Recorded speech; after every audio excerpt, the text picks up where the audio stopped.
Rosa Weber, ministra do STF, a mesma que suspendeu o orçamento secreto, portanto a execução das emendas de relator, que é dinheiro que estava sendo usado para comprar apoio parlamentar. Ela, apesar dessa decisão, ela negou as ações de deputados para suspender a tramitação da PEC dos precatórios. E qual foi a alegação dela? Que se trata de uma questão interna do Legislativo. Isso já está sendo alegado para a questão do orçamento secreto. Visivelmente, a Rosa Weber não quis comprar essa segunda briga, já que ela suspendeu o orçamento secreto, apesar de várias vozes dentro do Supremo, aquele pessoal mais aliado à velha política, e no Congresso, estarem acusando de interferência, o que é um absurdo completo essa acusação. Quer dizer, você pode constitucionalizar o suborno se o Supremo Tribunal Federal de fato suspender a liminar da Rosa Weber. É dever do Supremo suspender aquilo de criminoso, aquilo que vai contra os princípios constitucionais, se isso estiver ocorrendo dentro do Poder Legislativo. Eles acham que porque é um poder à parte, o poder está absolutamente livre para romper com a Constituição, para romper com todos aqueles princípios, e não está. Então, esse é um ponto. Rosa Weber não quis comprar essa segunda briga. O Rodrigo Maia e vários outros parlamentares acabaram acusando ali o Arthur Lira, presidente da Câmara, de ter permitido, por exemplo, o voto remoto de deputados que supostamente estavam em missão oficial, de ter usado ali outros mecanismos dentro do regimento, questões de emendas aglutinativas, etc. Tudo isso para ter mais voto. Fazer a PEC dos precatórios passar nessa votação de segundo turno com pelo menos 320 votos, sendo que são 308 os votos necessários. O que o Arthur Lira fez para isso? Ele monitorou o voto dos parlamentares, obviamente, foi em cima daqueles que ele acreditava que poderia alterar, mas que votaram contra ele, ameaçou cortar emendas, que é o padrão de Arthur Lira, e um padrão sobre o qual ele não tem um monopólio, né? Na história recente do Brasil já houve vários casos de toma lá da cá nesse sentido, e ele usa das ferramentas que tem. Uma delas são as emendas de relator, que são diferentes das emendas individuais e de bancada, como a gente já explicou aqui. É uma brecha obscura criada no orçamento para a compra de voto dentro do parlamento, para que aquela verba seja liberada para os parlamentares e eles possam comprar voto de eleitores, irrigando as suas bases ali com obras de infraestrutura ou, eventualmente, desviando aquele recurso, porque tem casos aí que estão sendo investigados de sobrepreço, o caso do tratoraço, quer dizer, equipamentos agrícolas comprados acima do valor de mercado, para que possa ser embutido ali um dinheiro que é foco de um potencial desvio. Então, Arthur Lira usa de todas essas ferramentas. Uma delas está em suspenso, mas os parlamentares podem, como eu falei ontem aqui no programa, não quererem mudar o seu voto, com medo de serem taxados como aqueles que só votam se estiverem comprados, e a gente ainda nem tem a decisão final sobre o orçamento secreto, então pode ser que eles acabem recebendo do mesmo jeito, até porque o Supremo pode determinar uma transparência e tal, ou qualquer mudança para a qual o Congresso já possa reagir com algum plano B. Ele sempre tem um jeito de manter a mamata, de manter o dinheiro. Outra coisa que o Arthur Lira prometeu foi um feriado prolongado aos deputados. É brincadeira, né? O feriadão parlamentar para aprovar a PEC dos precatórios. Então, você tem agora o feriado da segunda-feira, 15 de novembro, né? E ele teria garantido aos colegas 6 dias de folga. Olha só que beleza, né? A gente já teve votação recente, eu critiquei, no Congresso Nacional, quando os deputados estavam querendo mais viajar, se livrar logo do problema e, obviamente, causando prejuízos ao país, pensando só no próprio umbigo.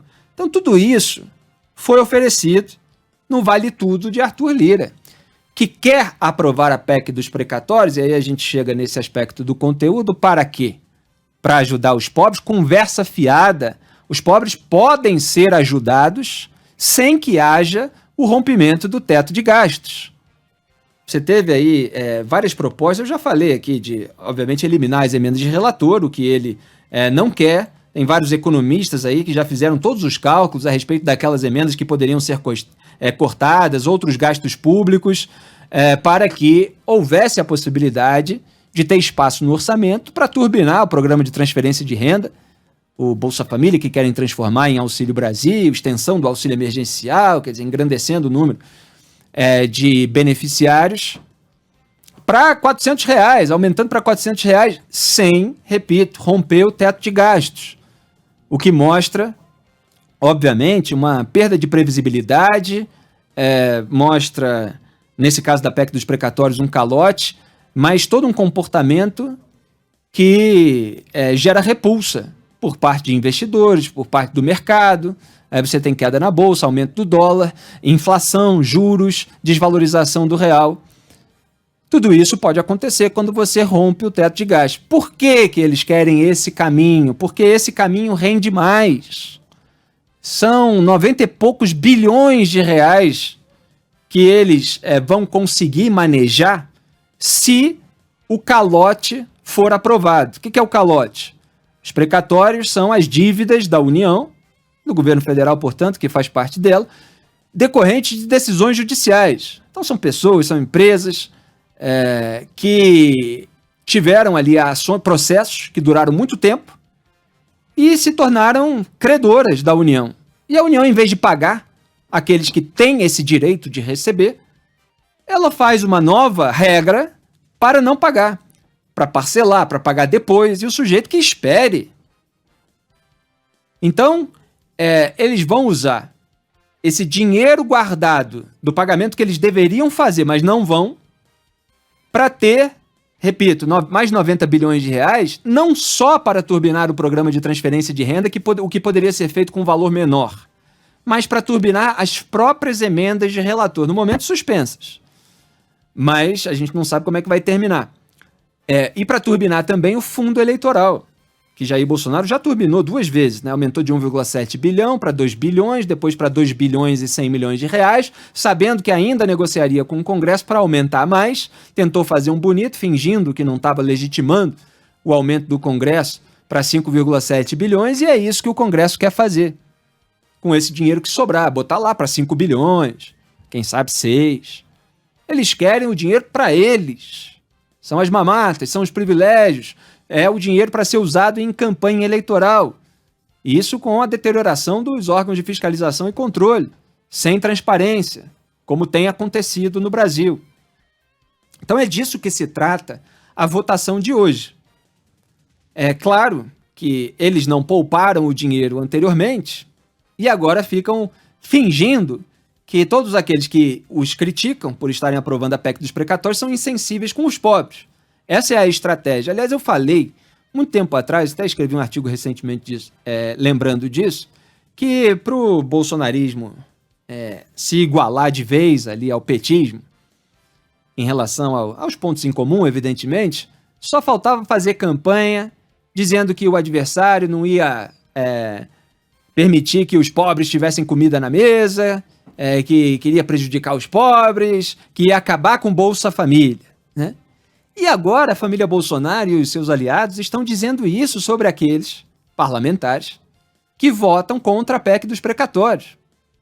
Veja que demagogia, rasteira, propaganda compacta e mentirosa, falseando a realidade. Porque eles poderiam ter economizado, eles poderiam ter se planejado para que não faltasse dinheiro para esse pagamento. Mas não, foram torrando toda a grana, e aí depois chega no limite e tal, não, mas precisamos atender os pobres e tal, e eles conseguem um espaço fiscal para aumentar os próprios privilégios. Então é disso que se trata, mas como tudo no Brasil se passa com vista grossa, com complacência, com conivência, talvez eles consigam isso ainda hoje.